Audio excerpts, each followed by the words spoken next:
பூமிக்குரிய கூடாரமாகிய நம்முடைய வீடு அழிந்து போனாலும் தேவனால் கை வேலை அல்லாத நித்திய வீடு பரலோகத்திலே நமக்கு உண்டென்று அறிந்திருக்கிறேன். கை வேலை அல்லாத நித்திய வீடு பரலோகத்திலே நமக்கு உண்டென்று அறிந்திருக்கிறோம். ஏனெனில் இந்த கூடாரத்திலே நாம் தவித்து நம்முடைய பரம வாசஸ்தலத்தை தரித்து கொள்ள மிகவும் வாஞ்சையுள்ளவர்களாய் இருக்கிறோம். இதுல இந்த கூடாரத்திலே நாம் தவித்து அப்படி இருக்குதா அப்படின்னா, பூமியில நம்ம வாழ்ற வாழ்க்கை வந்து கூடார வாழ்க்கை. கூடாரம்னா இப்போ டெம்பரரி. எப்பவும் கூடாரத்தை பிச்சுட்டு இங்கே அப்புறம் அங்கே பிச்சுட்டு வேற எங்கேயோ போடுவாங்க. கூடாரத்தை அங்கங்கே அப்படி ஆணி அடிச்சு கூடாரம் போடுவாங்க. பர்மனன்ட் வீடு பரலோகத்துல தான் இருக்கு. அதான் பாருங்க, பூமிக்குரிய கூடாரமாகிய நம்முடைய வீடு. இப்போ நம்ம பூமியில இருக்கிற வாழ்க்கைக்கு பேரு கூடாரம். அழிந்து போனாலும், ஏன்னா இங்கே பூமியில ஒரு 500 வருஷம் வாழ்வோமா? 100 வருஷம் வாழ்ந்தா பெரிய விஷயம். ஆனா இங்க பாருங்க, அதுக்குதான் அழிந்து போனாலும். நம்ம இந்த பூமியில இருக்க மாட்டோம். அழிந்து போனாலும் தேவனால் கட்டப்பட்ட, கடவுளே நமக்கு கையில தானே இப்படி கட்டுவாங்க. கையில இல்லாத ஏதோ ஒரு வீடு, கை வேலையே இல்லையா கடவுளுக்கு. ஆனா அது ஒரு வீடு. ஆனா இதுக்கு சம்பந்தப்பட்ட வசனம் பைபிள்ல அங்கங்க நிறைய இடத்துல இருக்கு. எப்படின்னா, நம்ம பூமியில வாழ்ற வாழ்க்கை நீதியா நியாயமா, இன்னொருத்தருக்கு ஒவ்வொரு நாளும் உதவி செய்கிற ஒரு வாழ்க்கை. இப்போ நான் இன்னைக்கு என்ன கிழமை? சனிக்கிழமை. எத்தனை பேருக்கு உதவி செய்தேன், எத்தனை உங்ககிட்ட பேசுறேன்னா இயேசு மேல இருக்கிற அன்பினால பேசுறேன். இப்படி பேசும்போது எனக்கு மார்க்கு ஸ்கோர் கிடைச்சினே இருக்கும் பரலோகத்துல. கடவுளுக்காக பேசுறேன். அது இப்படி பண்ற எல்லாமே எனக்கு வந்து கிரெடிட், ஸ்கோர், மார்க் மாதிரி பரலோகத்துல அந்த மார்க் அதை வச்சு அது பிரகாரம் வீடு எனக்கு அங்கே ரெடி ஆகிட்டு இருக்கு. அதுக்கு பேர் தான் பாருங்க.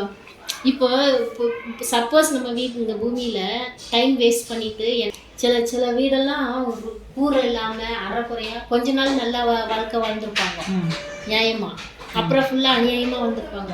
அவங்களுக்கு மேல வெறும் செவர் தான், வாசல் இருக்காது. இப்படி அறக்குறை வீடு கிடைக்கும். அதனாலதான் இது இங்க நம்ம தவித்து, இந்த இப்ப இருக்க வாழ்க்கையில நம்ம தவிக்கிறோம். நிம்மதியா சந்தோஷமாவா இருக்கிறோம். இல்ல பணத்தை வச்சு வீட்டை வச்சுலாம் நிம்மதி வராது. இது அதனாலதான் பூமி வாழ்க்கை நம்ம தவிக்கிறோம். பைபிளே சொல்லிடுச்சு, நம்ம தவிச்சிட்டு இருக்கோம். பரம வாசஸ்தலம். வாசஸ்தலம்னா என்னது? தங்குற இடம். பரம வாசஸ்தலம்னா அங்க நம்ம வாஞ்சிக்கிறோம். இங்க தவிக்கிறோம், அங்க இங்க இருந்துக்கினே அதுக்கு ஆசைப்படுறோம். தவிக்கிறது இங்க, ஆனா ஆசைப்படுறது நம்ம வாஞ்சிக்கணும். வாஞ்சை உள்ளவர்களா இருக்கிறோம். உங்களுக்கு வாஞ்சை இருக்கா? வாஞ்சை நிறைய இருக்கு. இங்க ரொம்ப அவஸ்தைப்பட்டோம்,